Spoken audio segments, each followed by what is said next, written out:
Y-A-N-E-R-S is Janners. Y-A-N-E-R-S is Janners. Annyeong Janners! So, ngayon ay ang first video namin for 2025. And paano ba natin naisip yung gumawa ng video? Parang parang ang arte. Nakahiga kami isang gabi. Parang may questions, no? Tapos, nagtanong siya, ako yung nagtanong. Then sabi ko, gawa na tayo ng video. Tapos, doon natin sagutin yung gusto natin tanongin sa bawat isa. Dito ka titingin, hindi ka titingin doon. Dito sa bilog. Okay, so, nag-ready kami ng 10 questions. Yung ibang questions dito, halos parehas kami. And then, yung iba pinalitan ko na rin kasi hindi naman siya akma doon para sa kanya yung mga questions ko. So, sino una magtatanong? Ako. Okay, sige. Question number 1. Charot! Favorite memory ko or memories ko sa kanya, actually lahat naman Puro yung talagang memorable nung maliit siya. So nandun kami sa Korea na baby pa siya, 1, 2, 3 years old siya na ako talaga nagbubuhat. Kahit saan kami magpunta, mamamasyal kami sa labas, buhat-buhat ko siya. At na-enjoy ko din, na kahit medyo nakakapagod nung time na yun. Pero nakaka-enjoy kasi. Ngayon, hindi ko na siya magagawa, hindi ko na siya mabubuhat Kasi nung time na yun, nung pumunta kami ng Korea, bago kami sa Korea, wala pa kami sasakyan. So, nag-ano lang kami, nagbabas, or nag-punta-akit kami ng bundok, bit-bit ko siya. Ako madalas mag-bit-bit kaysa sa tatay niya. Kasi sa akin niya, mas gusto talaga sumasama. Okay, so, yung question number 1 ko ay ganun din. Ayan din yung aking question number 1 for you. Look, hindi po nga. If I have to choose one, Magtatagalog ka, parang may sabi mo pwedeng Tagalog. O kung hindi Taglish, kung hindi mo kayang Tagalogin talaga, pwede ka mag-English. Pero kung kaya mo mag-Tagalog, speak Tagalog. Pinaka, dun sa maraming memory. Pwede ba mag-share tayo earlier? Hindi nakakita ng klase niya. Share niya. Yung first time natin kinuha si Yon. Tapos, binigay mo sa akin, yun yung memorial. Memorya, buhay pa ako! Memorable thing. Nandito din si Yon ngayon. So, yan na yun. She's only 12. Kaya yung mga memories niya na 1, 2, 3, 4, 5, naalala mo pa ba? 6, 7, hindi na masyado. Hindi na. Hindi na masyado. So yung mga latest na lang na pinagagawa namin yun na naalala niya. Hindi naman din yung pinaka, but for now, yun na yun. Okay, yun ang naisip mo. So iba, bukas, iba naman yung may isip mo na memorable. Hindi memorial. Describe you in 3 words. Kind. Paulit. Baka di nila narinig Shares well. So parang generous. Yeah, something like that, I guess. Ano naman ang kukunin ni Lord dito sa soul? Puti-puti ko naman dito. Ano ba yan? Gusto kong bibilin niya agad. Hindi niya tatanong kung bakit. Yung 3 words na madidescribe ko kay Chewan ay unang-una, patient. Pasensyosa siya So kapag, wait lang, nag-explain ako And ito wala din to gusto niya mabilis Pasensyosa siya kasi kahit minsan masakit na yung nararamdaman niya or nahihirapan siya, hindi siya masyadong nagsasalita. Parang sasarilinin muna niya yan bago niya sabihin sa akin. Pangalawa, generous. Generous din siya Same. Mapagbigay din siya, mahilig siya mag-share. And yung pangatlo ay thoughtful. So, dun sa mga nanonood ko talaga ng vlogs ko, simula na maliit pa siya, na may occasion, may birthday, anniversary, ganyan, lagi siya nagpe-prepare ng mga origami, ganyan, i-decorate niya yung room na surprise niya para sa akin, every year yan, may pa-card siya. Ngayon, may kalakip na pera, minsan sa card niya, kasi may pera, may sarili na siyang pera kahit papaano. So, thoughtful siya. And actually, marami pa siyang snacks. Marami pa siyang good qualities hindi lang 3. Pero dahil 3 lang hinihingi, yun ang ibibigay ko ngayon. Okay. Question number 3. Para sa question number 3, ano siya, sa housework, Kasi masipag siya sa bahay. Ayan masipag siya sa bahay, mga simpleng luto, marunong siyang magtupi, marunong siyang maglaba sa washing, gamit yung washing machine, kahit sa kamay, marunong din siya. Basta marunong siya sa gawaing bahay. Sure ako na kapag siya ay mas lumaki, tumanda na na magiging mabuti siyang wife, magiging mabuti siyang mother. So, yun yung tingin ko na mas kakaiba sa kanya compared dun sa mga batang ka-age niya na kahit na hindi ko na siya utusan sa mga gawaing bahay, siya na yung kusang gumagawa. Yeah. Maybe, Ordinator. Pagpasensya nyo na, nagdadalaga kasi. Kaya medyo may ka-artihan talaga, no? tulad yung sinabi ko kanina, shares well than other. Supports well, I guess. Support? In what sense? Kapag may kailangan ako, binibili niya yung mga art materials. Sagot bata talaga siya. Alright, question number 4. Magaling siya mag-piano. Yan din yung sinabi niya ng maliit siya. Okay. Take cares well of me and everyone. Oh, nakaka-touch naman. Everyone.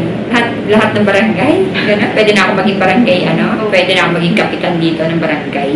Proud ako. Yung pinaka talagang proud. Actually, marami, no? Pero yung isa na lang yung ibibigay ko na pinaka-proud ako sa kanya. Yung pagtatagalog niya. Na hindi ko pinilit. Ngayon, na 2 years na kami dito sa Pinas, 100% or mga 95% maliban doon sa mga malalalim na Tagalog, Pero yung mga daily conversation, kayang-kaya na niya yan, 100%.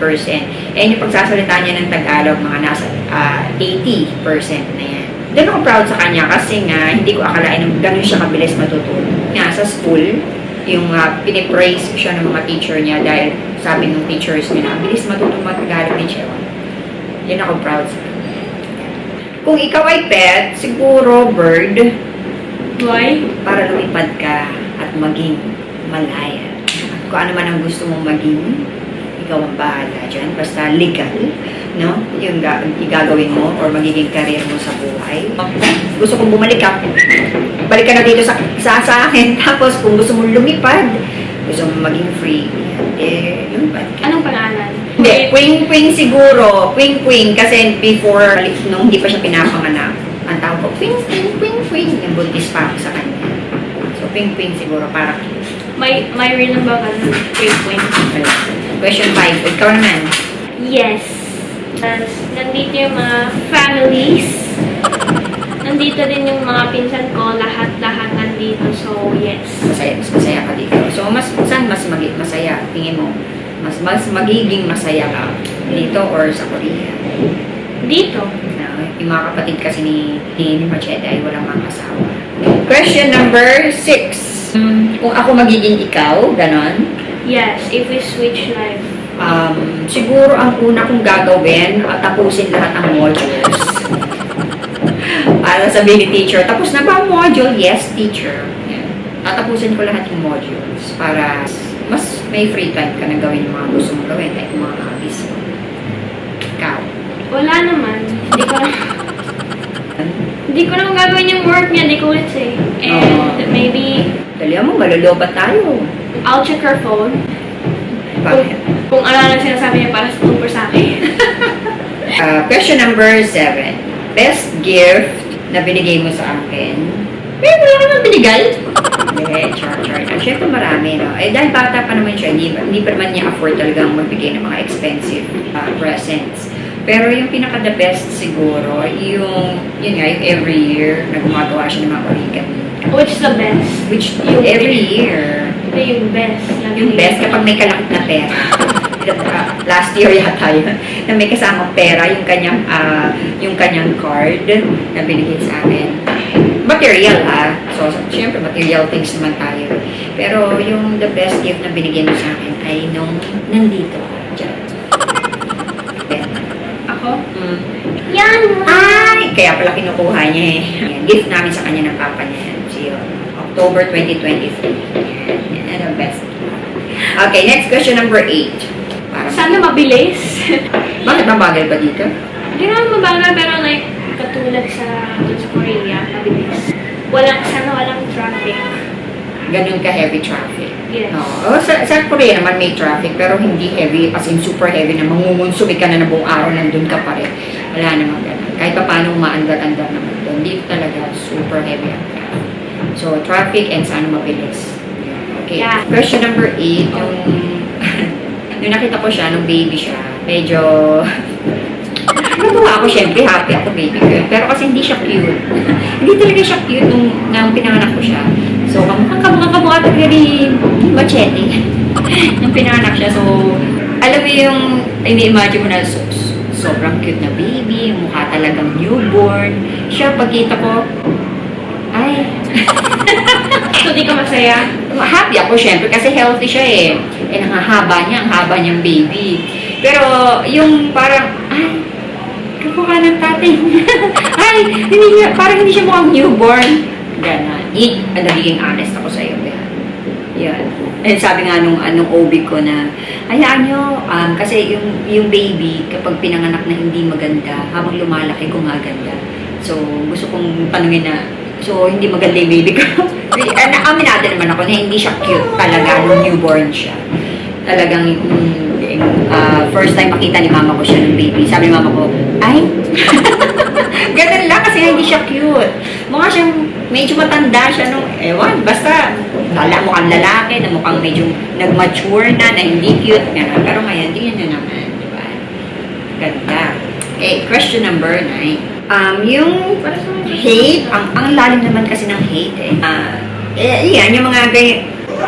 Ayan, mga ganyan siya. Ngayon ang ginagawa ko Yung ganun. Tapos, earlier, yung maarte-arte, paarte-arte, yun siguro yung parang, ano ba? Pero syempre, sa age naman yan, normal naman yun eh. Na teenager na ganun siya. So, yun lang siguro yung medyo nakaka-annoy ng konti. Or kinakausap ko siya ganyan yung, Pero ikaw din, ginagawa ko rin. Question number 9. 9 ba yun? Wala naman. Sure ka? Yeah. Hindi nga. Wala nga. Wala talaga. Pag nagagalit ako, hindi mo ko hate. Kapag nagagalit, yes. Pero yun lang. O ba't ako nagagalit? Kasi may dahilan kung bakit ako nag-iinis, pinapagalitan. Pinapagalitan siya. Pero, eto yun nga diba sinasabi ng ibang magulang na minsan kailangan disiplinahin talaga, paluin para madisiplina. Pero sa kanya naman, hindi ko naman kailangan kasi good girl naman talaga siya. No? So, kahit konti, hindi talaga ito napalo. Kahit tapik ng gano'n na pag nagalit ako, never ko ginawa sa kanya. Di ba? Agree. Okay? And syempre, yung pinakauling question natin ay question number 10. Ang gusto ko na career mo kapag ikaw ay dream job mo, kahit kung ano yung gusto mo. As long as masaya ka dun sa magiging trabaho mo. And syempre legal, no? Basta masaya ka kung ano yung magiging trabaho. Kahit na ano trabaho yan, basta hindi ko masyadong stress. May trabaho ka lang ganun. Meron naman. Lahat man ng trabaho ay nakaka-stress, pero yung hindi maapektuhan yung mental health mo dahil sa work na yun. Huwag naman ganun. Yan lang. Alam. Okay, yes. Hindi ma-high blood agad? Bakit? Lagi ba akong high blood? When I was using your sunscreen. Hindi naman ako mabagal, pero sabi mo, Naglalagay pa ba ako dito? Tapos yung, ang tagal niya maglagay. Alam mo yun, kailangan kong may gagawin pa. Ang bilisan mo. Tapos like, sobrang naman yung Hindi, aminado naman ako dyan. Agree naman ako sa sinabi niya na etong mga nakaraang buwan, mabilis medyo ulo ko, no? Ako naman ay napaka-pasensyosang tao talaga, diba? Pero ewan ko ba, siguro ganun siguro pag medyo nagkakaedad na talaga. Paigsi na ng paigsi, yung pasensya or siguro nauubos na yung pasensya, yung lahat ng naipon mo na pasensya noon, tapos ngayon ay unti-unti nang nauubos. And yun siguro pagdating sa mga iniisip, yung mga dapat gawin. Kapag umiit yung ulo ko ngayon, parang ganon, ganun, no? yes. Yes, nakakatakot ba? No? Pero parang OA naman. Ang OA naman yung mga... Grabe naman, like OA naman yung gano'n. Sure, hindi ako ganun noon eh. Yung maganon, lalo na sa table, hindi naman eh. Dahil pagdating ko dito, syempre, iba na yung mga priority sa buhay, iba na yung mga iniisip, mga dapat kong gawin na hindi ko naman ginagawa before. So, kaya, yung pasensya ay medyo nauubos ng konti. Kaya kapag nainis ako, mabilis akong, okay? So, yun lang, aming 10 questions. And actually, marami pa kaming i-share sa inyo. Pero, yun na lang muna sa ngayon. And, dahil trending ngayon ang Squid Game, sabi ko sa kanya, yung outro namin ay kakantahin niya yung, ano ba yun? OST? Ay, hindi. Yung isa. Anong tawag doon? So, ready ka na ba? Ikaw din. Hindi ko nga alam yung lyrics. Yung pwede naman lang. Oo, sige. Okay. 1, 2, 3. 둥글게 둥글게 둥글게 둥글게 빙글빙글 돌아가며 춤을 춥시다. 손뼉을 치면서 노래를 부르며 랄라랄라 즐겁게 춤추자.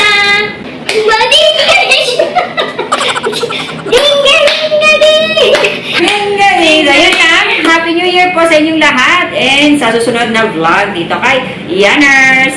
Happy New Year! Arte-arte niya to. Naging dalaga din ako ha, pero hindi ako ganyan naging ka-arte. Hindi mo yun. Ding-ga-ding-ga-ding! Ding-ga-ding-ga-ding!